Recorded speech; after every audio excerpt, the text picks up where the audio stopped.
I think if we want to look at how we end up here, I think we should look at the conditions of the waste we have been collecting to start with, right? So we know right now that the waste that we've sampled throughout Indonesia, like 81% of them is not segregated. And to be able to recycle, you need clean waste streams.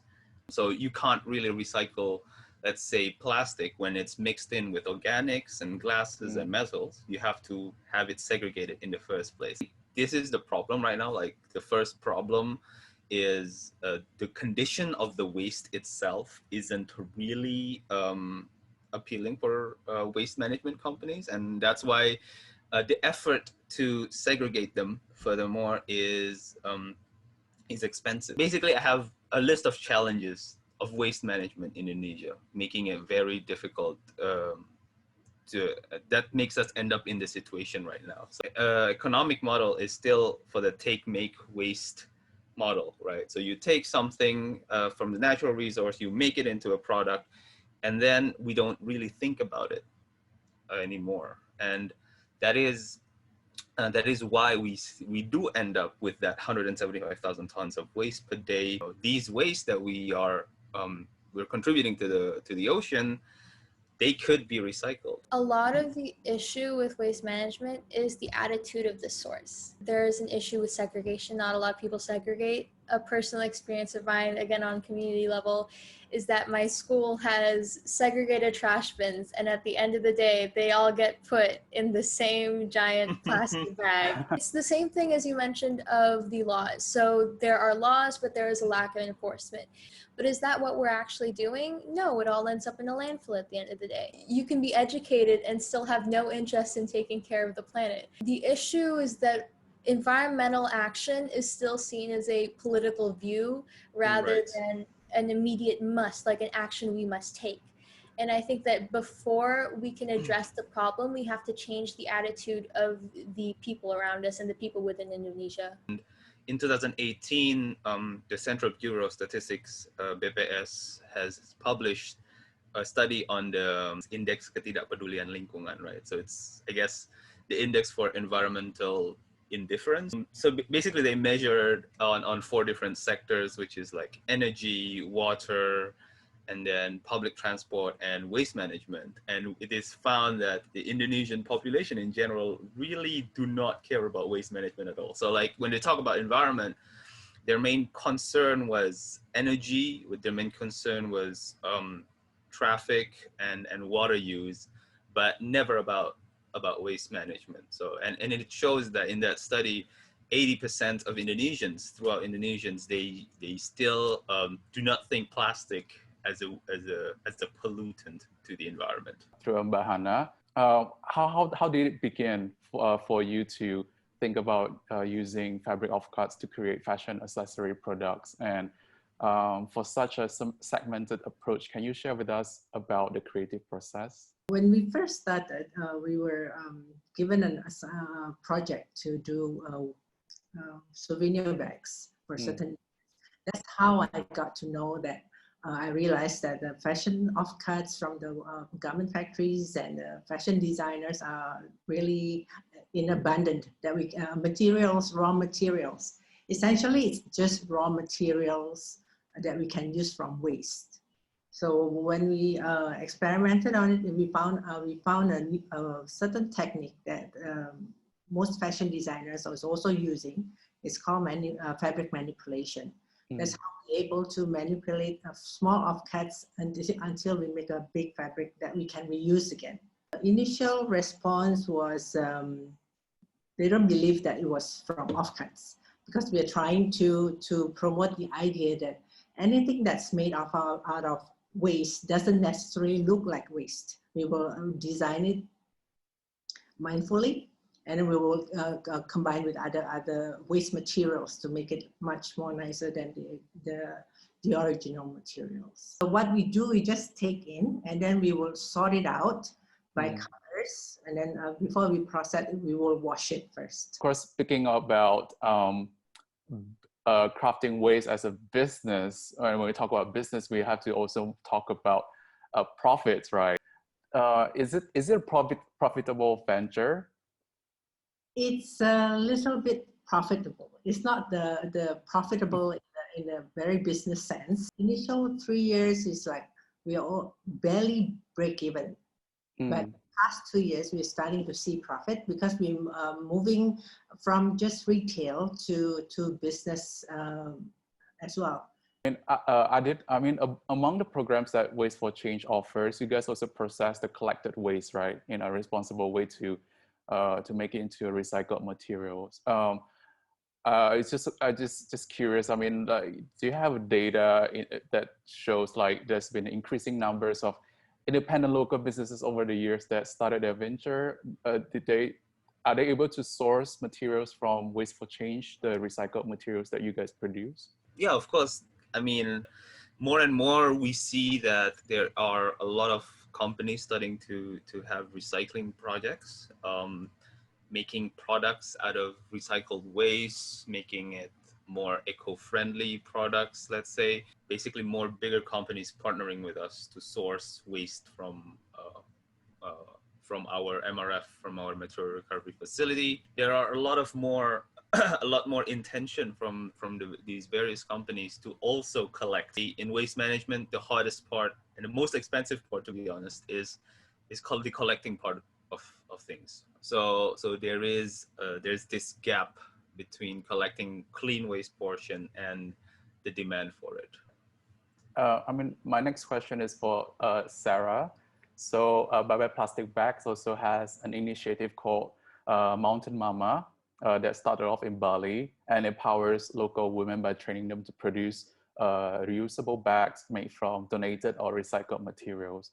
I mean, from your experience, why do you think that it's so important to involve the local communities when it comes to things conserving the environment by recycling and crafting waste? You need to look at it from a perspective of holistically, right? So if you don't provide that empowerment to the villagers and the locals, then you don't have that level of education within that level of society. So you really need to make sure that every portion of society is involved in wanting to push for a more environmentally friendly process and practices, because if you don't, then you have a large sector of society that isn't participating in wanting to end the waste problem. And through empowering the women, you're able to boost the economy in that sector, and it feeds into waste being a business opportunity. I think that an important part of furthering the efforts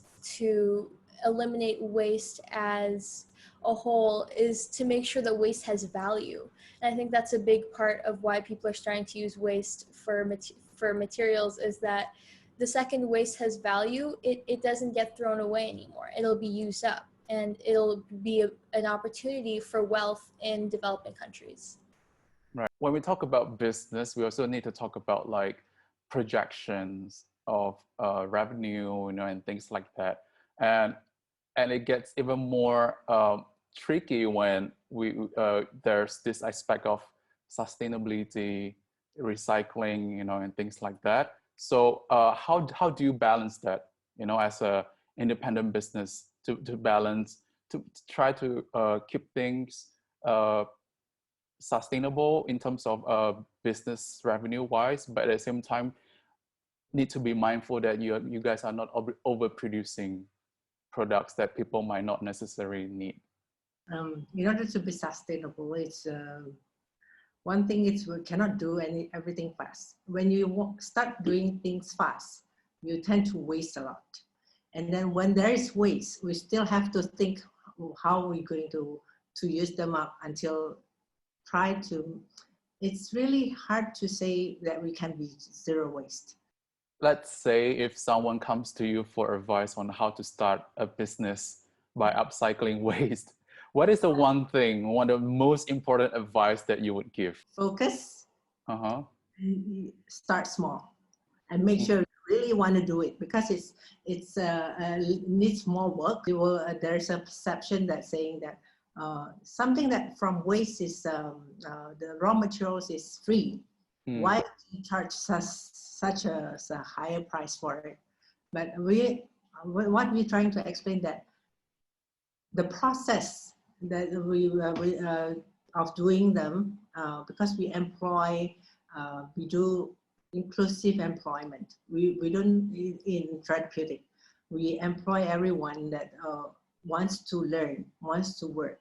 That bulk of a price goes to paying their salary. Whoever who's going to start a business crafting waste has to be really focused, and determination is important. In terms of educating people, I would say behavior change is a very, very broad and difficult topic in Indonesia. It is a very a hard and time-consuming process to change your behavior, right? So we always think of behavior change in three aspects. So we have to be persuasive, it can also be repressive, and also we have to do it intensively, right? So we need to to tell them like, look, this recycling process could sell your product better. Right now, we know the data that a lot of Indonesians care about the environment. There's more and more caring about pollution, and so this could be your selling point as a product, right? But this comes with the government. We need to be talking about policies, and as I said before, law enforcement is very crucial. We have a lot of good laws right now, just not enforced. It needs to be repeated, it needs to be everywhere, so everyone knows where the information, easy access to it, and understands the impact of waste management. It's hard for us to control what each member does. So you can educate a group of people, like within Bye Bye Plastic Bags, we can have very informed members of the organization, but when they go home, it's hard for us to control what they do, and it's hard for us to believe that their households will be able to make the change with them. As for going to specific areas and educating them, you can educate them once, but if you don't consistently press that, then there's an issue of, will they remember? Will they try?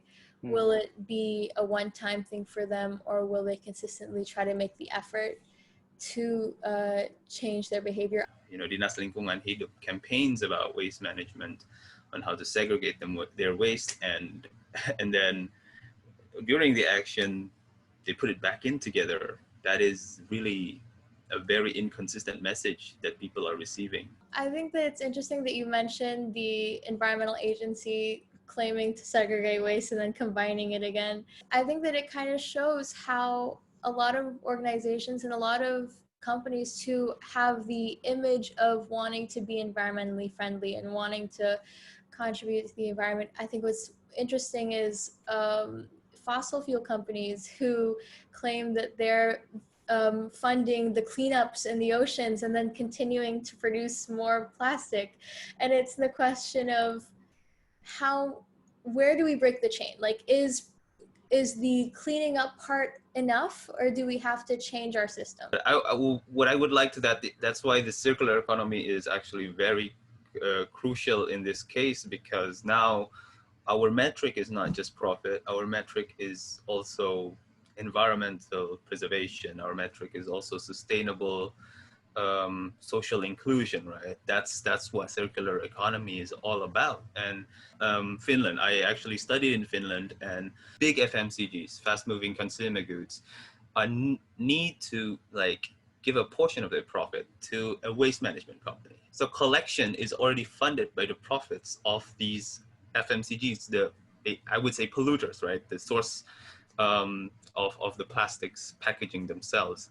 And I think that is what we need to implement everywhere.